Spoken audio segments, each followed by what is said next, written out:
Hi guys! How are you? Ayan, kamusta na kayo?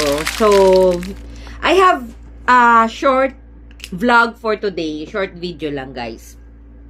Okay. So, ang una kong i-discuss sa inyo is how to grow a business, no? Paano mag-grow yung business natin? So, unang-una is kailangan natin may cash flow din tayo. So sa lahat dyan ng mga business owners na gustong tsaka gustong magnegosyo, no? First step is you have a cash flow. So kailangan may cash flow kayo. So the best na cash flow is real estate. So if ever din na gusto ninyong mag-venture sa business, try nyo po sa real estate. No? Doon muna kayo first mag-venture dahil kapag natuto na kayo dito, marunong na kayo, meron na kayong mga assets, meron na kayong mga investments, is pwede nyo nang tuparin yung inyong dream business. Like for example, meron kayong coffee shop, resto bar, grocery store, yon. So, whatever, no? So, ang gagawin natin, bakit nga ba real estate? So, meron tayong mga benefits kung paano tayo benefits in real estate investing. So, bakit kayo kailangan mag-build ng mga asset through real estate? Bakit kayo mag-i-invest? Unang-una, the appreciation value. Siyempre, mataas ang appreciation value, guys, no? Kaya, sabi ko sa inyo na tumataas, the money grows over time. So, kailangan nagmamadali kayo. Kailangan pinaplano nyo na yan. So, kasi tumataas ang value ng mga properties natin. Mahirapan na tayong ma-avail siya. So, unang-una, you have to plan early. And kailangan yung makipag-usap sa akin para po matulungan ko kayo kung paano po kayo magpaplano. Then, the next is the rental income. Siyempre, yung ating mga real estate properties, passive income yan. So, pwede natin siyang paupahan. Pwede natin siyang gawing business. Kaya nga sabi sa inyo, dito po kayo mag-venture muna. If you want to, gusto nyong pasukin ang pagnenegosyo, the first step na kailangan nyong gawin is mag-venture kayo sa real estate.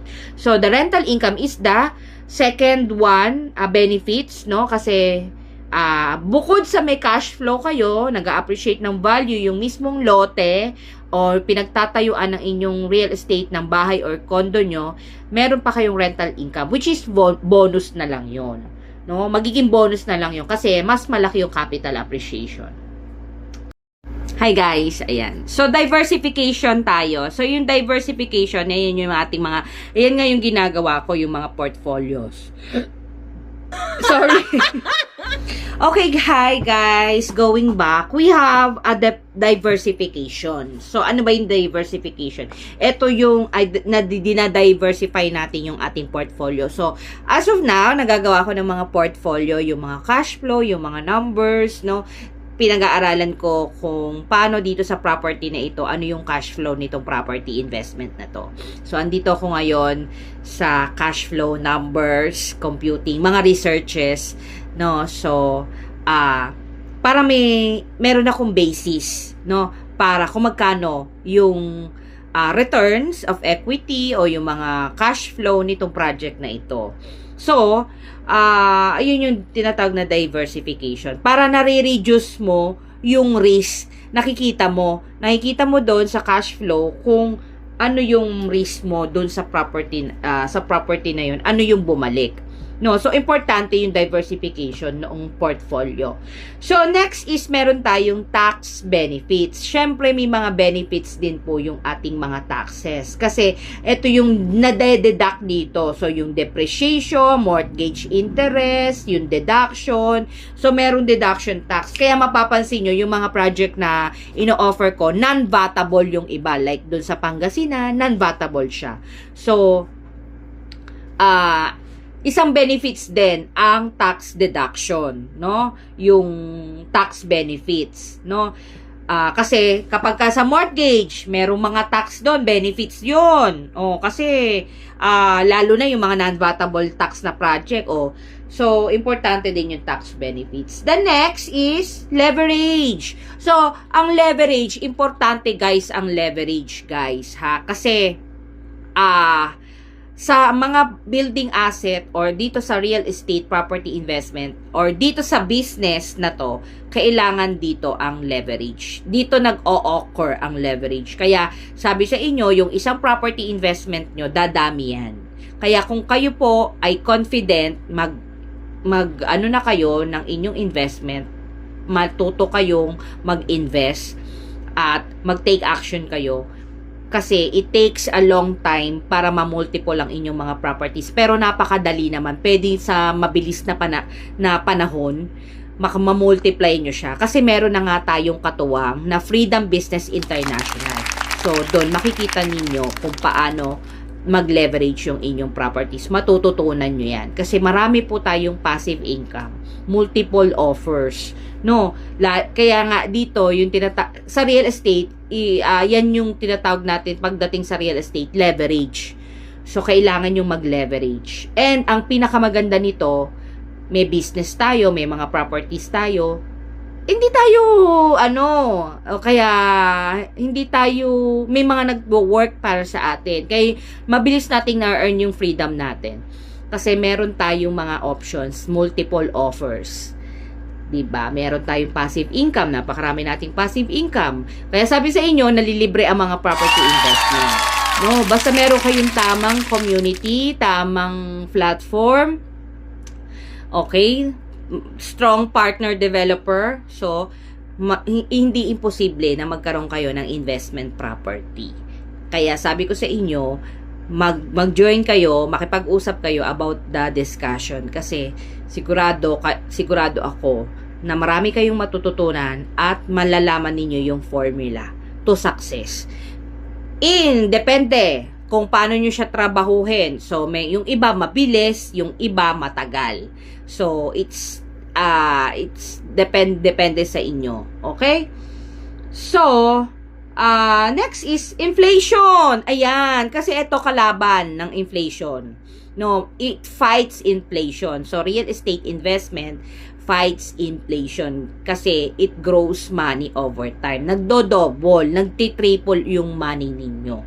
So, kung tumataas ang mga bilihin natin sa property investment, mag-invest kayo doon, tataas yung value ng pera nyo. So, kung tumaas mo ng bilihin, mataas na rin yung pera ninyo na ininvest kasi nga 7 as low as 7.5% kay Philinvest. 7.5% kay Philinvest ang appreciation value. Mababa na yan in 1 year. Pero sa inflation, 4%. 4% lang. Mas mataas pa rin talaga sa real estate kasi 7.5 siya. Kaya wag na kayo magdalawang isip pagdating sa real estate. Hindi kayo malulugi dyan. Basta ang kailangan nyo lang is meron kayong mga multiple offers, may mga property investment kayo, multiple offers, oo. Then may proper system, leverage, oo. Tapos strong partner developer. At saka yung may magga-guide sa inyo, may magtuturo sa inyo.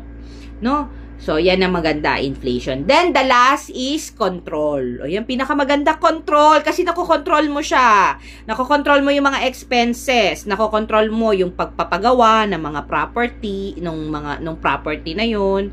'Di ba? Ano yung kailangan mong ilabas na pera, 'di ba? So, ano pa? Nakokontrol mo siya. So, yung investment mo, for example, ito lang yung allotted mo para doon sa sa property, sa investment na 'yan. So nakokontrol mo siya, pwede mo siyang pagandahin, interior, 'di ba? Ano yung mga pwedeng design na ilagay mo, i-interior mo doon sa condo o doon sa property. So nakokontrol mo siya, magkano yung budget lang na pwede mong ilabas. So yung design na pwede o interior na pwede mong gawin sa loob ng bahay mo, nakokontrol mo siya. Diba? Hindi mo na pwede, diba? Depende sa budget mo. So, ang pinakamaganda nga dito kasi yung leverage system, yung business opportunity. Para mas malaki yung budget mo, mas malaki pa yung pwede mong ilabas na pera, hindi ka manghihinayang, hindi mo suitable yan sa kung ano yung needs mo. Oo, kung ano yung preferences mo. So, mas maganda yung leverage system natin. No, pagdating sa business, oo. So, number 1 para sa akin yung leverage. No, so, last one is yung control. So, nakokontrol mo siya. Yun ang pinakamaganda sa real estate. Unlike sa mga Bitcoin, stock exchange o kaya crypto, hindi mo siya makokontrol. Pwede pang mawala siya. Samantalang sa real estate, hindi mawawala yung pera mo. Basta you can handle, marunong ka. So, all you have to do is to learn. Learn the strategy, learn the investment, and makipartner kayo sa akin para matulungan ko kayo sa inyong investment portfolio at saka mag-guide ko kayo sa business. Yung ating leverage business passive income. Oo. Para malibre din yung inyong mga property investment. No, so yun ang pinakamaganda sa lahat. Another benefits yon. So dito sa atin, napakaraming benefits kayong pwedeng makuha. Multiple offer. So meron din tayong one-stop shop tayo. Meron tayong mga, if you want to buy or sell your property, meron tayong licensed broker, meron tayong appraiser, meron tayong opportunities, bank assistance, free na rin, 'di ba? Opisina, free, lahat libre yung ating international business. No, libre lahat ibinibigay for overseas Filipino. Pero pagka yung property yun nga yung sinasabi sa inyo, yung property investment nyo, inyo yun. Inyo naman yun. Pero etong mga opportunities, binibigay ng libre para sa mga OFW. So, mas maganda kung may property investment ka, kung wala man, you can buy your own property investment. Pwedeng malibre yan. Yung iba kasi nagkakaroon ng property investment. Kasi nga, meron tayong opportunity para magkaroon tayo ng income, makabili tayo ng ating property. So, di ba, yun ang napakaganda. So, hindi mo kailangan talaga ng pera. Ayan. So, maraming salamat sa panonood ng vlog video na ito. And thank you so much for watching. Sana na may natutunan kayo sa ating vlog for today. And don't forget to message me, connect with me para po mas naiintindihan ninyo yung proper investing and proper buying. Oo, kung buying man ang gusto nyo o kaya mag-i-invest kayo, we consider din both naman yan, pero mas maganda, marami kayong natututunan about investment kasi the goal is to achieve freedom, financial freedom. Yan ang goal natin. Kaya kung ako sa inyo, mas maganda mag-aral tayo, matuto tayo about investment kasi napakaganda ng ating opportunity na talagang magpapabago sa buhay nyo at makakalis kayo sa kahirapan. So, basta naiintindihan nyo at nalalaman ninyo ang ganitong sistema natin, ganitong investment portfolio or investment strategy na gagawin natin. No, so we work together para makaalis na kayo sa inyong trabaho, no? Magkaroon kayo ng financial freedom. Ayan. And if you want to go to excel, gusto nyo mag-excel sa business, mag-venture kayo sa real estate business kasi ito yung dito mapapractice yung inyong skills, sellings, personality development, kung ano-ano pa. Marami kayong matututunan, mai-inspired kayo. Bilang OFW, makakauwi kayo ng Pilipinas, never have to work abroad again. Yan. Tapos, may sarili ka ng negosyo. Ang ganda ng negosyo mo, international base pa. So, kung gusto mo, meron kang sariling office dyan kung ikaw ay OFW naman. Pwede, nasa abroad ka, pero wala kang amo. Ikaw ang amo ng sarili mo, pwede yon. So, marami tayong opportunities na nakalaan para sa inyo. So, ang gagawin nyo lang is mag-message kayo sa akin. Keep connected with me. Give me your schedule. Lagi tayong mag-usap para naiintindihan ninyo at namamindset kayo kung paano po kayo makakapag-start at makaalis sa kahirapan ng buhay natin, especially sa Pilipinas, no? So, ayun lang, maraming salamat and thank you so much for watching this video and I see you on my next video, guys. And for more questions, inquiries, don't forget to connect with me sa mga social media platforms ko. I have IG, Threads, TikTok, Facebook, yan, yung 4 na yan po yung aking social media. I have also YouTube channel, you can subscribe, pero minsan lang ako nag-upload dyan ng mga videos. Only sa TikTok marami akong video sa TikTok kasi my day ko yon. Doon ako my day. So yun lang, maraming salamat guys, and thank you for watching this video. God bless everyone, and I see you again on my next video. Bye!